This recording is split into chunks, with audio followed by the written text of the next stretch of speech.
கத்துற? 1 மணி நேரமா தேடினுக்கிறேன். இந்த பீரோல என்னோட பூ போட்ட சட்டையை காணோம். பீரோலயும் சரி வாழ்க்கையிலும் சரி நான் தேடுற விஷயம் மட்டும் கிடைக்க மாட்டேங்குது. டேய் பீரோல தான் மடிச்சு வச்சேன் பாருடா. நானும் கபோர்ட்ல தேடினுக்கிறேன். நானும் பீரோல தான் தேடினுக்கிறேன். உன் புடவைங்க மட்டும் அப்படியே அடுக்கடுக்கா காஞ்சி பட்டு, மதுரை பட்டு, கன்னியாகுமரியில இருந்து செங்கல்பட்டு வரைக்கும் மச்சி அடிக்க வச்சுக்கல. என் பூ போட்ட சட்டை மட்டும் எங்க காணோம்? இப்போ உன் சட்டையை தேடி எடுத்துட்டேன்னா நான் பட்டையை போட்டு பயணிக்கு போக சொல்றியா? சட்டை தேடி கொடுமா ஃபர்ஸ்ட். டைம் ஆகுது. இப்ப நான் தேடி எடுத்தனா தொடப்ப கடை தான். தொடப்பு கட்டல வேணாம், சட்டை தேடி கொடு. இரு இங்க சட்டை இருக்கட்டும். இருதா. டேய் என் புடவைங்கடா. கீழே வந்தாலும் புடவை இங்க தான் இருக்குது. என் பூ போட்ட சட்டை எங்க? என்ன மூஞ்சி கருக்குதே?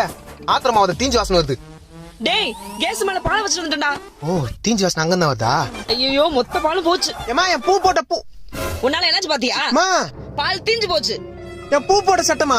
டேய் இங்க பால் தீஞ்சு போச்சுன்ற பூ போட்ட சட்டையா? இந்த கருத்து நீ ஏன் பாத்துட்டு இருக்கற? என் பூ போட்ட சட்டையே இதாமா. பூ போட்ட சட்டை இதுதானா?